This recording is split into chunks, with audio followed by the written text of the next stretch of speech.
Hello there, Inspired Tenor. I've been looking forward to making this video for a couple of days. This is the video in which I teach you how to beat the free market in Warframe. Again, it's a free market, which means that you can do whatever you'd like, as long as the item is tradable, of course.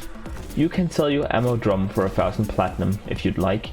That doesn't mean that people want to buy it at that price, but you can do it. And it's about making these micro decisions. And today we're just going to put down some solid foundations. So I'm not going to talk about anything specific, but I want to get you into a very specific mindset, which you will need in order to profit long term.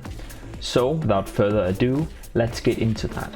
The first concept which I want to drill into your mind permanently, if possible, is that your platinum does not indicate your overall wealth in this game. This number here is just how much platinum I have. It's not how rich I am. This number also indicates it, and most importantly, the items I have in my inventory is what indicates my wealth. So when I sell something, I'm not increasing my wealth, I'm just moving value from one item into another. When I buy something, which I believe I can sell for more in the future, so when I'm spending platinum, that's when I'm increasing my wealth. Platinum is actually only a very convenient intermediary step in trading. It's what allows me to take a bunch of small items and sell them to different people and then buy one larger item from someone. Otherwise this process would be more arduous. But the platinum itself doesn't have any value in terms of trading. It has a value in terms of being able to buy cosmetics and to buy items directly from the store, such as boosters or warframes directly if you don't want to farm them. But in terms of trading, it's not a very good indicator of how rich you actually are, I should rather say. Let me go ahead and demonstrate what I mean. Now we're over here. You are, at least. I need to get over here as well. Now I'm gonna zoom in a little bit just so that it doesn't get as pixelated. I've learned my lesson. So here, and you really should do this too, I try and keep stock of like the items that I expect to sell, because there are some items which are worth so little and which take such a great amount of time to sell, or are worth so little that it's not even worth spending one of my daily trades on. So here are the items that I do expect to sell. Mainly for me it's prime mods right now. I'm sort of moving out of that slowly, but that's the thing that I'm doing right now. So you can see mainly primed flow. I have 73 of them. And the price here is 80. Now this is not the price of the mod right now. This doesn't mean that I can sell it for this amount right now at this moment. This is the price which I'm willing to sell for. So I understand that in the future this mod is going to be worth more, and when it is worth 80, that's what I'm willing to sell. And that's just from previous experience. It tells me that that's a relatively safe point to sell, so that I don't risk Barraketeer bringing it out again and thereby costing me the value of the item until it can increase in price again. So these are, yeah, you can go ahead and read this for yourself. This is the amount, this is the price, and this is just the combined, multiplied of the amount I have and the price. I have some random stuff here, the Imperator Vandal, that's from farming the, what is it called, the Fomorian. And then I have a bunch of primed sets over here. Now, for the sake of this demonstration, I've set the price of Ivara Prime to 30, which is her current price. Now, obviously, I didn't buy 300 sets of Ivara Prime for 30 platinum each, just to sell each of those sets for 30 platinum each. Obviously, I want to sell it at a higher price. So, let's go ahead and increase this number here. Actually, there. I think that I would be happy to sell her for 100, but obviously if you were willing to wait for longer, then you'd be able to sell her for even more.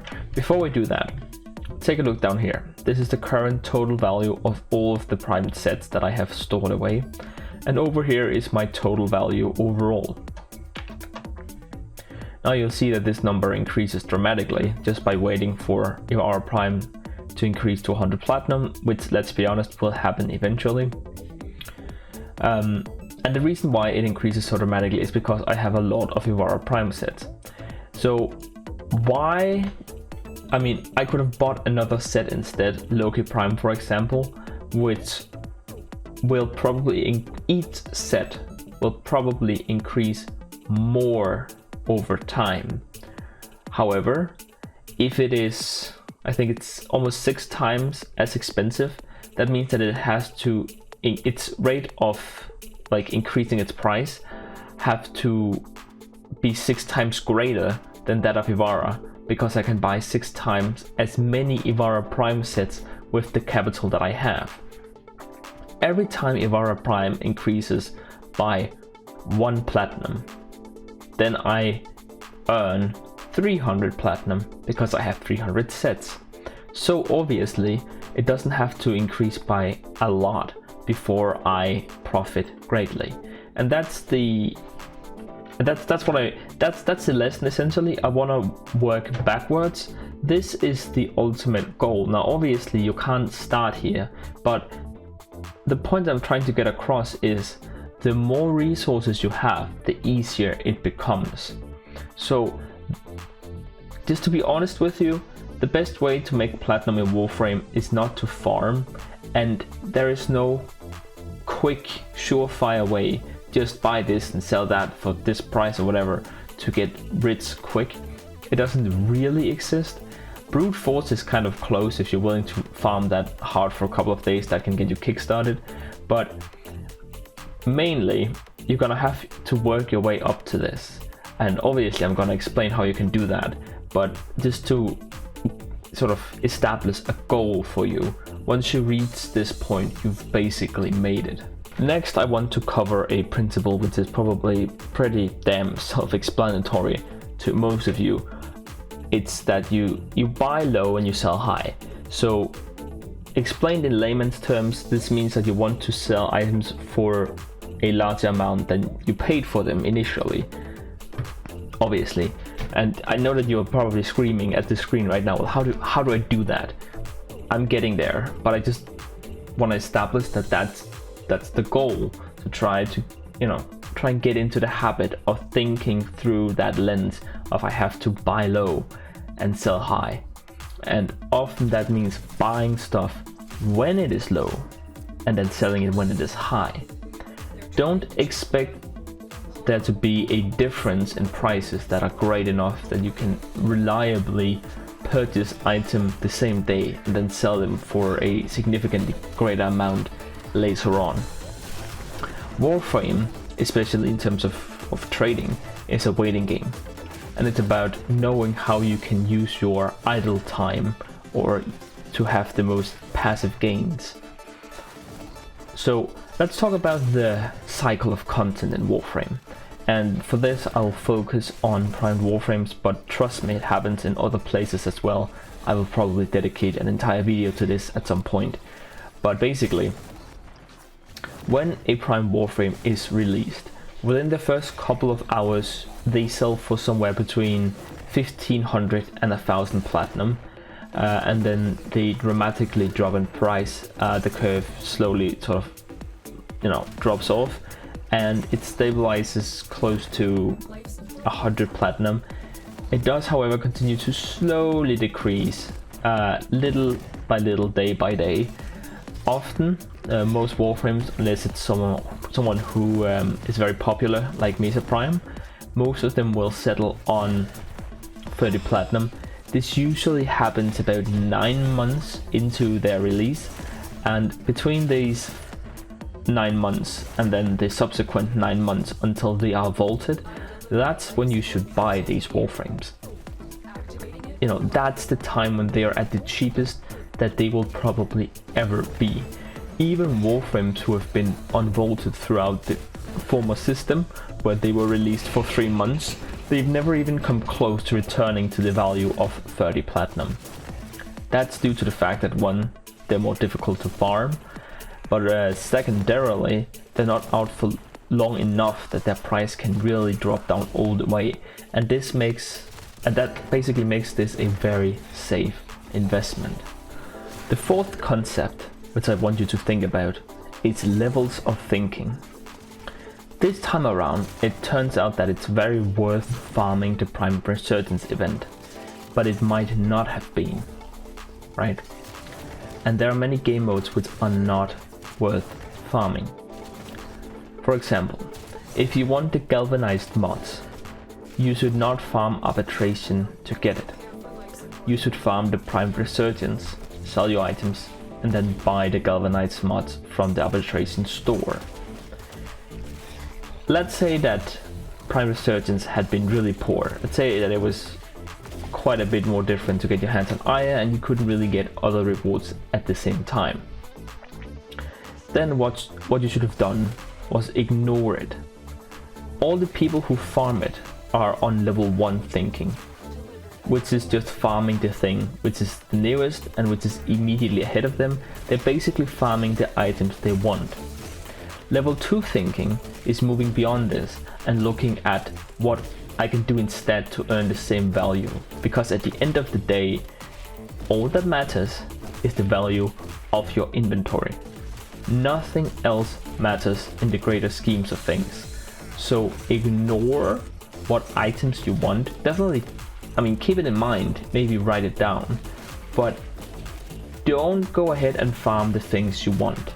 That can almost never be the right answer. There will almost always be a better way to farm resources somewhere else, assuming of course that the items that you want are tradable in the first place. Let's talk about the price of trade chat. It's usually quite high. If you're really good at it and you already have a lot of capital, which means that you have a lot of different items that you can advertise at once, a lot of expensive items that is, sure, it can be worth it. Is it fun? For some people it is. For me it's not. But that's not the point. The point that I want to get across is that if you spend 8 hours in trade chat, that is 8 hours that you are not spending grinding out the things that you cannot buy for platinum, or just grinding out items that you can sell for platinum. And it's time that you're spending not buying stuff from Warframe.market or from trade chat, buying prime junk, for example, for prime mods. So I'm not saying don't do trade chat, but what I'm asking of you is that you be honest with yourself, and I want you to write down the profits that you make from trade chat. So if you sell Siren Prime for 300, but he's 250 on the market, you didn't profit 300, you profited 50, because that's the difference. You can't count it as 300, you have to count it as the difference. Because if you don't count it as the difference, then you're cheating yourself into thinking that you made a bigger profit in trade chat, when in fact selling Siren Prime is a larger process than just selling her in trade chat, because you had to either buy her or farm her in the first place. Do that, and then, for how many hours you want to do it, and then look at the actual difference in profit that you've made, and then ask yourself, was it worth sitting in trade chat for this many hours? And I think that for most of you, you'll find that the answer is simply no. Warframe.market has the incredible power of allowing you to sell your items while farming new items.